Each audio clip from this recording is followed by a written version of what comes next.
Bienvenidos a Cruce de Palabras por Telesur. Soy Luis Hernández Navarro y hoy estamos de manteles largos aquí en el estudio con la presencia del doctor John Ackerman para conversar con él a propósito de los intelectuales y la cuarta transformación de Andrés Manuel López Obrador.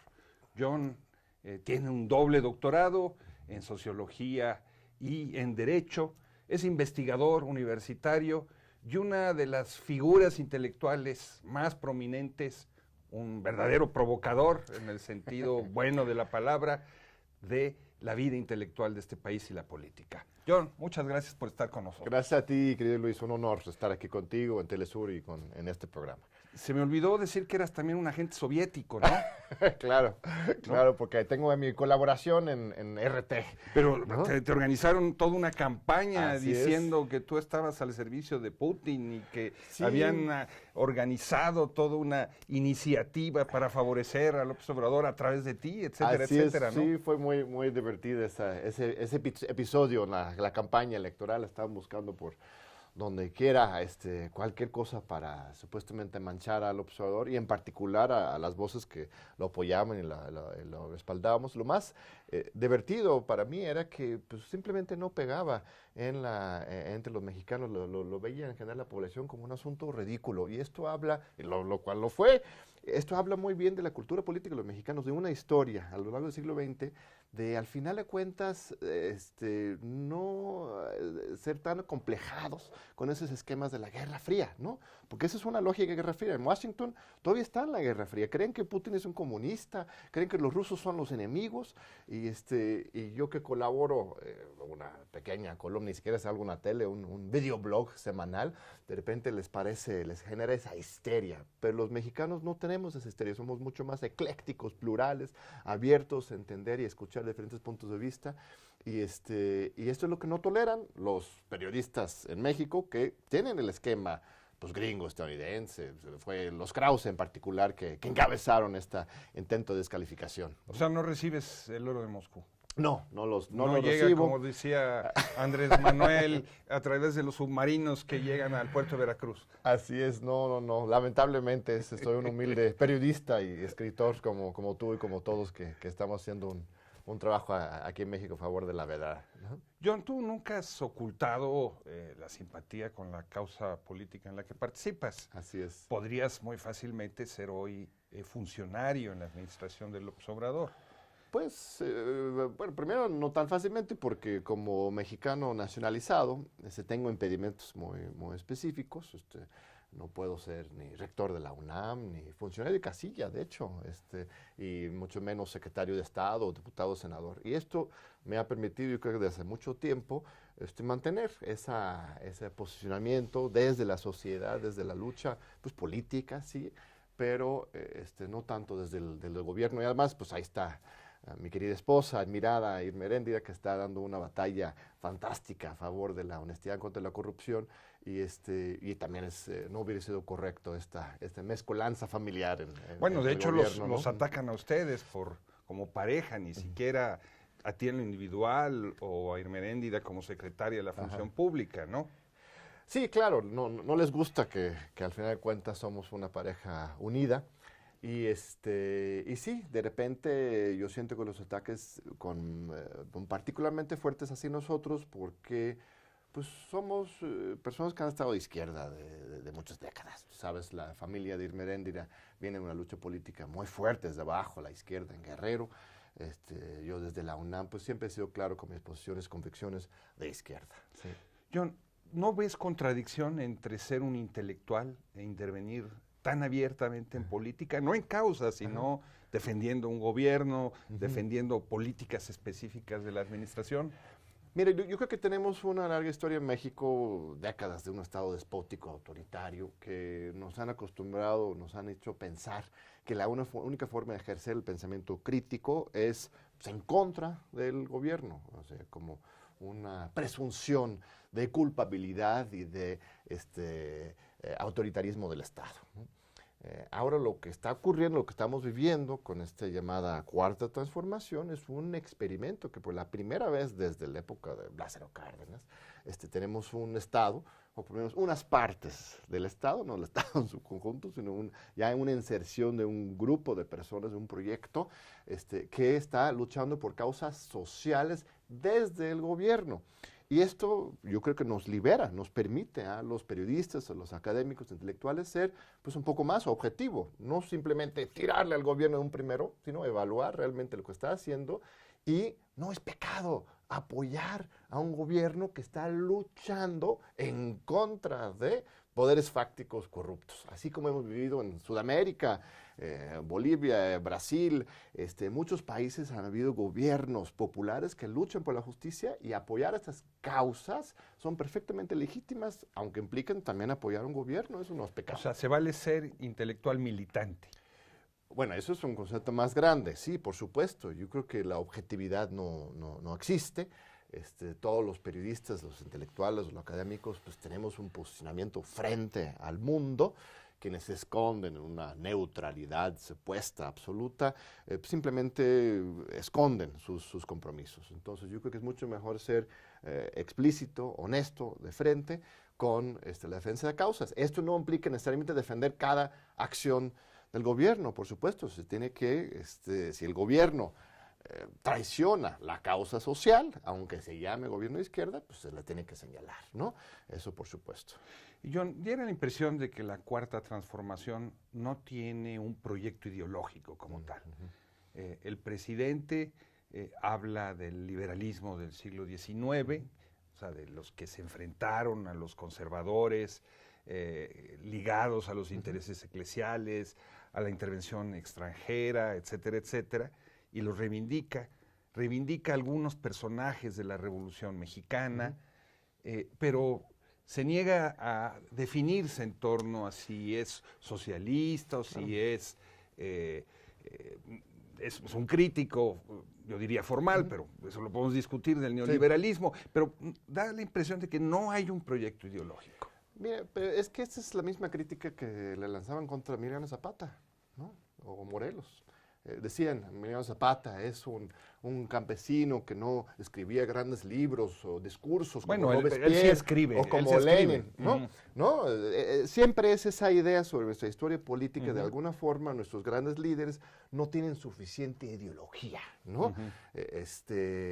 Pero en realidad lo importante no, además Andrés Manuel sí escribe muchos libros. Así es, y conoce historia, sí. Eso no está en discusión, ¿no? Pero esa crítica de alguna forma no es un gran filósofo, ideólogo, creo que no es cierto. Lo más importante no es la pura lucha en el terreno de las ideas, sino la praxis política, ¿no? Lo que hizo Zapata, lo que hizo Morelos, lo que está haciendo López Obrador es generando, para mí, una síntesis particularmente profunda, que es justamente lo que necesitamos en este siglo XXI, ¿no? Recupera lo mejor de la lucha revolucionaria, ¿no? De la Constitución de 1917, de la práctica socialista liberal de Lázaro Cárdenas, ¿no? Hoy, en un momento en que estas ideas son supuestamente pasadas de moda, ¿no? Entonces, es fascinante el tema del neoliberalismo, por ejemplo.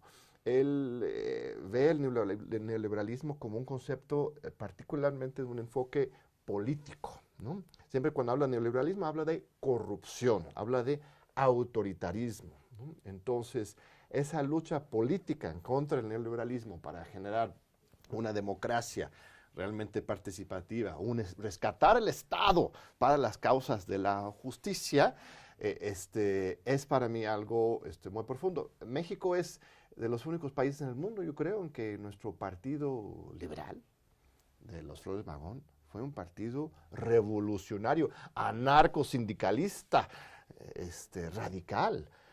Entonces, hay raíces de un liberalismo mexicano que son profundamente transformadores que no cualquier país tiene.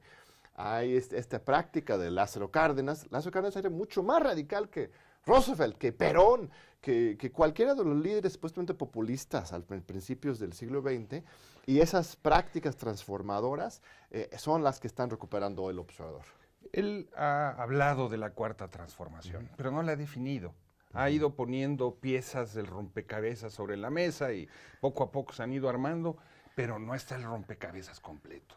Dice que la cuarta transformación tiene que ver con lo que fueron las fases de la Revolución Democrática Burguesa en México, la Revolución de Independencia de 1810-21, la Revolución de Reforma que separó la Iglesia del Estado, la Revolución Agraria Popular del 10-17, pero dice, no, nosotros no tenemos nada que ver con la violencia, esto es un proceso gradual, no vamos a hacer una nueva constituyente, eso ha dicho por lo pronto. Pero entonces, ¿qué es? Él habla de lucha contra la corrupción, como lo has dicho, de austeridad, de soberanía energética, de apoyos directos. Pero ¿qué es eso? O sea, ¿cómo conceptualizar eso? Yo creo que hay dos formas. Uno es, en términos de historia reciente, implica un rompimiento con el modelo de simulación corrupta en el liberal establecido por el PRIAN-PRD desde, yo lo fecho no de la Madrid 82, sino a partir de la creación del PRI en 46. ¿no? El PRI se crea en 1946 en repudio a el legado revolucionario, en particular al PRM, que era un partido de masas que creó Lázaro Cárdenas. Entonces, la creación del PRI y el gobierno de Miguel Alemán es donde inicia el neoliberalismo autoritario, el corporativismo y el clientelismo, la corrupción estructural del sistema. El neoliberalismo es una creación posterior, John. Estamos hablando pero la lógica del alemanismo es otra cosa. Yo no creo, yo creo que el alemanismo justamente es la semilla del neoliberalismo. Hay una continuidad ahí para mí. Entonces, fue un visionario. Este sistema de corrupción estructural establecido desde 46, es alemán el que realmente le da la concesión en plena Televisa, el que reprime al sindicato petrolero, en fin, ahí es donde empieza la lógica del neoliberalismo autoritario y esa es la que se está deshaciendo hoy en 18. No, ahora, ¿te parece si vamos a una pequeña pausa? Claro, Perdón por este 18. Ahorita regresamos. Muy bien. No se vayan, volvemos a esta interesante conversación.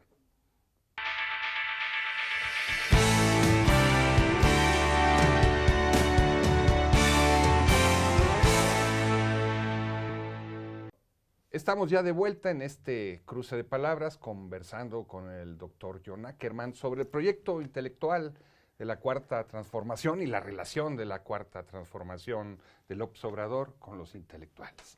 John, antes de que te interrumpiera abruptamente, tú nos decías, este periodo de la historia de México, de 1946, 1952, cuando se impulsa la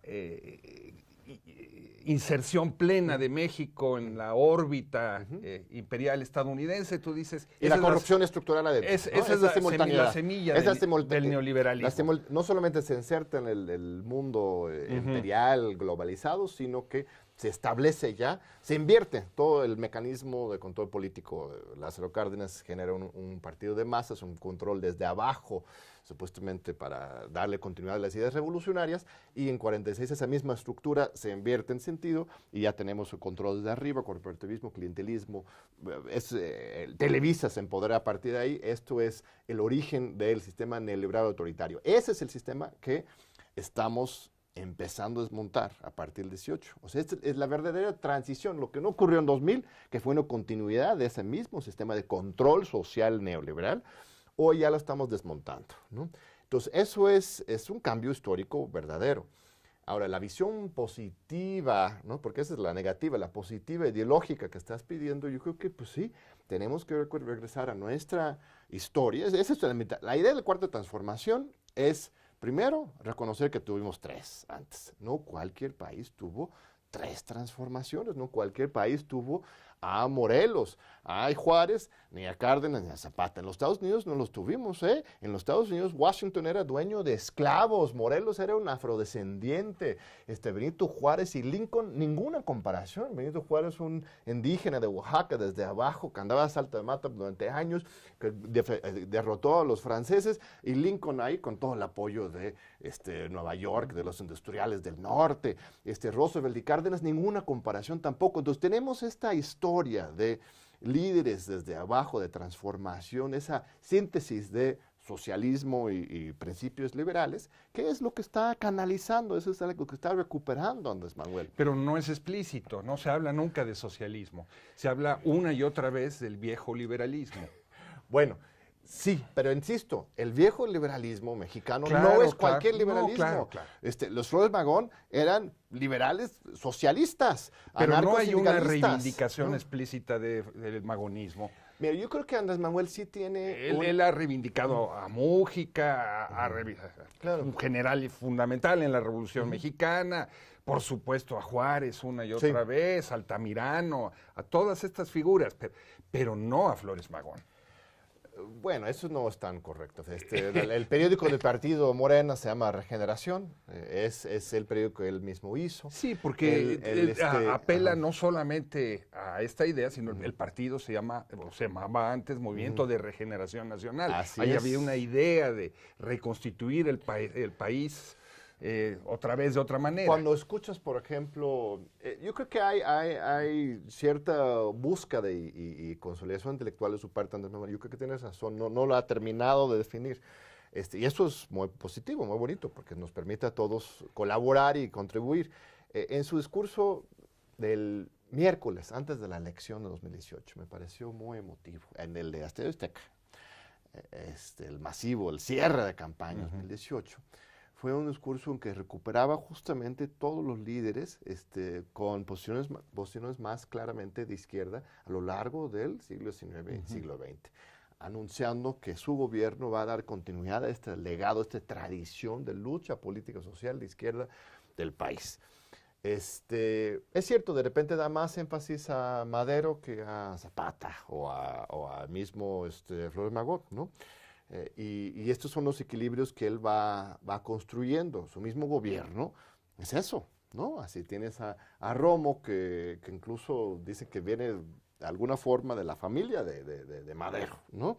Del norte. Tienes a personas más de izquierda, como Irma Heréndira, como Jorge Alcocer, como Elena Álvarez Bulla, por ejemplo. Alcocer fue un operador directo de Ernesto Zedillo. O sea, que haya sido en el pasado militante del Partido Comunista no le quita su habló de deriva Jorge prista. Alcocer, secretario de Salud, perdón. Ah, del secretario de Salud, no del coordinador de asesores. No, ya. Está bien, está Son bien. dos Jorge Alcocer. Claro. Yo hablo de Jorge Alcocer, secretario muy de Salud. ligado a la lucha de Gascón Mercado, Ahí está. a la experiencia cubana, en fin, de acuerdo. Entonces, ahí tenemos sí, hay que distinguir. Hay un eclecticismo que, insisto, es muy mexicano. Este esfuerzo por realmente tomar en serio el socialismo y el liberalismo. Esa es la verdadera tercera vía. Me odio la palabra tercera vía. Fue un experimento, una farsa, un intento de recubrir la derrota del socialismo con el capitalismo con una cara humana de Castañeda, de Fox. No, esto no es la tercera vía. Es la verdadera síntesis, superación dialéctica de estos polos de la Guerra Fría que estamos intentando hacer aquí en México. Por eso me emociona tanto y me parece que si logramos conquistar lo que se busca conquistar en este sexenio, México puede otra vez colocarse como un líder ideológico político en el mundo, así como lo hicimos en la Revolución y con el zapatismo en los 90s. John, tú dices, la crítica al neoliberalismo desde la Cuarta Transformación tiene como pilares la crítica de la corrupción y el autoritarismo. El neoliberalismo es mucho más que eso. De hecho, la corrupción es consustancial al capitalismo. No hay forma de operar en el capitalismo al margen de la corrupción. Pero cuando hablamos de neoliberalismo estamos hablando de apología del libre comercio, de autonomía del Banco Central, de equilibrio macroeconómico, de no endeudamiento y también de una política de despojo sobre los territorios. Todo eso se mantiene, John. A ver, hay que distinguir, porque el último punto es diferente a los primeros. Los primeros puntos sobre Banco Central, economía y mercado, esa es la definición de Chicago. Del consenso de Washington. Exacto, esa es la definición. Ese es el neoliberalismo. No, es que es lo que no coincido. No, eso es tomarle la palabra a los Chicago Boys. Así vendieron, dijeron, el neoliberalismo son reformas de mercado, libertad de mercado. Nunca fue así, siempre fue una mascarada para un proyecto político, lo documentó muy bien David Harvey y otros. Fue un proyecto político de extracción de rentas para una clase, una oligarquía muy específica, y de ahí viene la última parte que dices, que sí, el despojo de los territorios. Entonces, al romper con eso, que es el verdadero neoliberalismo, no es una ideología del libre mercado, no, neoliberalismo es la concentración de la riqueza y el poder, una transferencia de rentas del Estado a estas grandes oligarcas. Y ellos, si rompes eso, si acabas con la función del Estado para acumular el poder de los más poderosos de un país, estás rompiendo con todo un sistema político. Y ahí puedes empezar a construir un Estado que proteja a la sociedad, a las organizaciones, al pueblo de estas agresiones. Entonces, es como darle vuelta en 180 grados a una nave transatlántico en medio camino. Por eso se está tardando un poquito en que realmente se vea todos los impactos, pero hay una diferencia enorme entre un Estado que intencionalmente asesina a líderes campesinos, indígenas, maestros, y un Estado que está haciendo un esfuerzo por proteger sus causas, ¿no? Aunque se sigan asesinando a esos líderes, hay 15 periodistas asesinados en este año y hay más de 28 dirigentes comunitarios indígenas, la mayoría defensores de derechos humanos asesinados. Y esto es inaceptable, por Vaya, supuesto. Lo que quiero decir es que eso no se ha evitado. Bueno, pues esto ocurre en el mundo entero. O sea, como dices, el sistema capitalista es duro, es fuerte, genera estas violencias estructurales. Tener un Estado que está navegando a contracorriente es una diferencia enorme. No tenemos un solo preso político. Ya para estas alturas, con el sexenio de Peña Nieto, teníamos cientos, ¿no? Docenas por lo menos de presos políticos. Tenemos represión directa en contra de todas las marchas desde el primer día del gobierno pasado.